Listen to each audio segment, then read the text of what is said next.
Hello there, welcome to Critic Reviews. Today I'm going to recast Borderlands.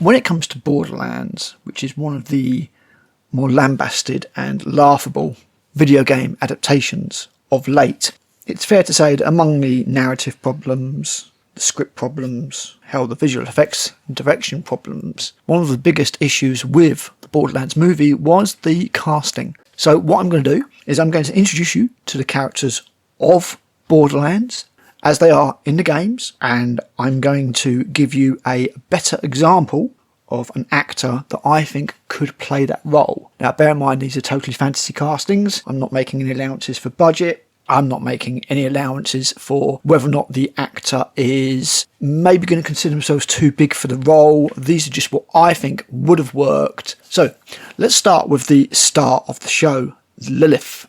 Lilith is not Cate Blanchett. Lilith is a perhaps 30 to 35-year-old woman. She's smart, sexy, and forthright. She don't take no shit. She ends up being the commander of the Crimson Raiders, which are the rebels of the Borderlands universe, fighting against the Crimson Lance and the mega corporations that are trying to destroy them and take over Pandora. So Cate Blanchett was never going to work. Cate Blanchett is a fine actress, and I will find a place for her later in the roster. Here's a quick video about who Lilith actually is, what she sounds like, and what she looks like. You've got some explaining to do, Tiger. Trained from childhood as an Atlas assassin with over 1,000 successful jobs to your name. Damn near killed my two best men before they brought you in. She said we're her best men. That makes me feel good. Ow. Here's how it is, Athena. I'm gonna ask you a single question, and if I don't like your answer, you will die. Okay, so as you can see, that is not Cate Blanchett in the slightest. I mean, everything about Lilith was wrong. Absolutely everything about Lilith is wrong. She's not a bounty hunter. She's already got her siren powers, all that kind of stuff. My casting for Lilith is Mary Elizabeth Winstead. Mary Elizabeth Winstead is 39 years old. She has the body and the look for Lilith, and more importantly, I think she could pull off that role absolutely fine. Next up, we've got Roland. Roland is a ex-Crimson Lance career soldier. He's serious, he's taciturn, disciplined, but he is not Kevin Hart, who I thought actually, did an admirable attempt being serious, being an action star, but I'm sorry, Kevin Hart, it's not you. You were miscast, and it wasn't really your fault. Again, I'm going to find a place for you later in the roster. Don't worry. Here is Roland. Finally meet you in person. Hell of a job fighting through those bloodshots. This'll just take a second.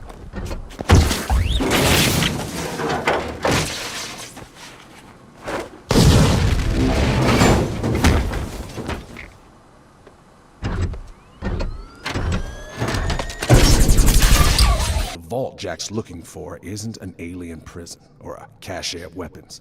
It's a living thing. An ancient Iridian warrior, powerful enough to destroy all life on Pandora. Whoever awakens it gets to control it. That sounds bad. If Jack wakes the warrior, yeah. But if we control the warrior first... We could use it to wipe Hyperion off the map. Alright, I'm liking this plan. There's a problem. We need the vault key to wake the warrior, and Jack's already got it. But if you've spoken to Tennis...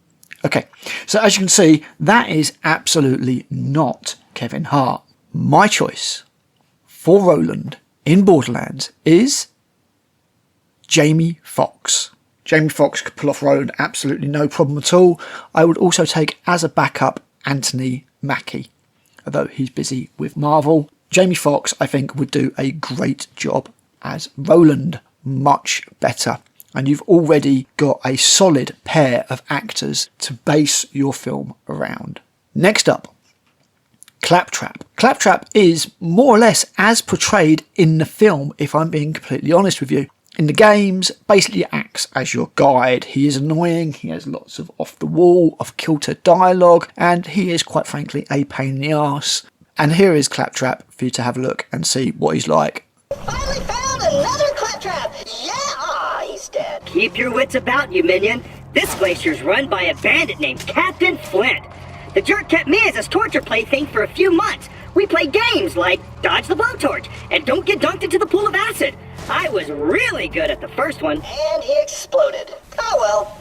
Now to slip back into the warm, comfy Christmas sweater that is my depression. Flint and I had a gentleman's agreement in the past. I give him the loot from the bodies Jack ditches in the glacier. He promises not to torture me for hours at a time. Then he does it anyway. But that ends today. Ooh, are you collecting bullymong fur? I love that stuff. It's soft, warm, and really good at absorbing robot tears. So Claptrap's not far off, as you can see. Jet Black was actually a fairly good fit in my opinion. But as I am trying to reuse actors where I can, and I feel that he did deserve a place in the film, I am giving the role of Claptrap to no surprise I'm sure, Kevin Hart. I think Kevin Hart would have done a great job with Claptrap. I think it suits his comedic stylings, and while he obviously wanted to try and break out of that, I'm sorry Kevin Hart, just everything's against you. You've kind of been typecast at this point. I think you are going to struggle to establish yourself in anything else other than that comedy style. Lean into it, mate. I think you would have done a brilliant Claptrap. Next up, Mad Moxie. Now, Mad Moxie is not as much as Gina Gershwin's fine, and she could have played the role 10, 15 years ago. Say 10 years ago when the film was first announced for development. She's not right. Now, a lot of people wrongly assume that Mad Moxie is some 60-year-old woman. She's not. She does have a couple of adult kids, Scooter and Ellie, but it is established that she had them young.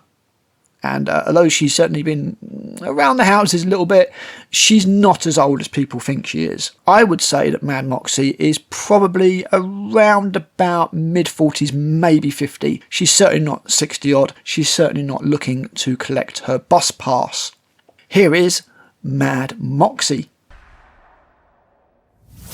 Miss me, sugar? Thanks for the save, doll. So, you want what's in the vault, and given how tragically long it's been since I ran my own fighting ring, I want Torg's Coliseum for myself. I think it's time you and I became partners. With benefits. Head back to the main crater and we'll talk strategy. Be careful. Motor Mama loves vehicles. That's what attracted her to me in the first place. Oh, did I mention we dated for a while? Had to break it off once she devoured one of my other girlfriends alive. Nobody eats my lady friends but me. Oh, God. Too far. That was in bad taste. Vomited in my mouth a little bit. Sorry, the innuendo talk is a defense. So, Mad Moxie, as you can see, not quite. They made an attempt. She was a very small role in the film. They gave it a go, but again, she just wasn't quite right. Gina Gershwin is unfortunately too old. Without further ado, my casting for Mad Moxie is, again, reusing actresses where I can, Cate Blanchett. I think she would have done a great job as Mad Moxie. She can certainly be sexy. She's closer to Mad Moxie than Lilith in age, for sure. And I think she would have done a great job. As a backup, instead of Cate Blanchett, I would also say Charlize Theron would have done a great job as Moxie. You might have had to expand the role a little bit to get an actress like that interested. Same could well be said for Cate Blanchett. She clearly only took Borderlands on because it's a major role and she thought she could do something with it. But yeah, Mad Moxie, either Cate Blanchett, I'd love to see her do the accent, or Charlize Theron. Next up, we have Tiny Tina. Now, Tiny Tina is one of my biggest issues with this film. The character is just absolutely, totally wrong. Tiny Tina is a 13-year-old girl whose parents were sadistically and brutally killed and tortured by psychos, by gangs. And she's been left to look after herself, survive by herself. It's turned her ever so slightly crazy. She uses hyperactivity and irreverence as a mask for the trauma that she has suffered. She just comes across as this really hyperactive, mad little girl with some questionable behaviour traits. But underneath it all, there is that scared little girl, that vulnerable child that was brilliantly realised in one of the best bits of video game writing that I have ever seen in the DLC for Borderlands 2, Tiny Tina's Assault on Dragon Keep, where she uses a role-playing game to come to terms with the death of loved ones. Very, very good. Here is Tiny Tina in Borderlands. Tina, you're 13 years old. Maybe you should consider eating something other than crumpets. I brought food for lunch. You could... Oh God, what is that? It's a salad. Why is it green? It looks like the devil! Just calm down. It's staring at me. And why would you ever make cookies that are chocolate chip? You brought this on yourselves, Tor! Where you going? We're exploring. You may not want to do that. Wait. How in the hell are we supposed to kill these things? Ah! My bad! I'll fix it! Let me fix it! Oh my god. Do you know who just arrived at the beatdown? Sully the Stabber! You get his signature on this, please. Please. Last. That was Please by Tiny Tina featuring the Vault Hunter on bass. So, My god, thank you so much! Sully's out on the beatdown. Just bring me his autograph and you will be my favorite person ever! An autograph? Pah! Piss off, chump! He said, no? Well, there's only one thing to do. Look him in the eye, nod politely, and kill the living crap out of him! did we really have to kill... Hey! His name is Enrique, and he is as adorable as a mother humper. Do me a favor and take him for a walk. Run, Vault Hunter! Run like the mother humping wind! You've done it! The handsome sorcerer is dead! And guess who showed up to celebrate? Everyone's favorite invincible knight, Roland! That's enough, Tina. You did it. My choice for Tiny Tina is actually the same. Ariana Greenblatt. You just get her to play her differently. Ariana Greenblatt is 16 years old, and I'm sure that she can do Tiny Tina. You need to make her slightly less assured, slightly less sarcastic, typical teenage girl-like, I guess, which is how she came across in the film. She has a completely different backstory, of course. She's not this stupid clone or anything like that. She could do Tiny Tina justice. I really do think so. I think that could work. So, yep, my choice for Tiny Tina is actually still Ariana Greenblatt. She just has completely different direction, and you get her to play the character properly. Likewise, another character that I wouldn't change is Krieg. Florian Montanou, he does a fine job. And Krieg hasn't got a lot to him. In the game, he more or less, there's a little bit of a backstory to him. He does just run around screaming sound bites from the game, and that's exactly what Florian does in the film. There's nothing more required. So Krieg is absolutely fine, no problem at all. Next up, Tannis. Tannis went to Jamie Lee Curtis, and again, she's at least 10 years too old for the role. Tannis is a socially awkward, potentially autistic spectrum type scientist. She's not quite as wide-eyed and out of depth as Jamie Lee Curtis played her. She is a competent, slightly loose-wired individual, a bit mad, a bit crazy, like most of the characters in Borderlands are. Jamie Lee Curtis was just not right for the role. My choice for Tannis is Helena Bonham Carter. She could easily capture that madcap, wired energy of Tannis.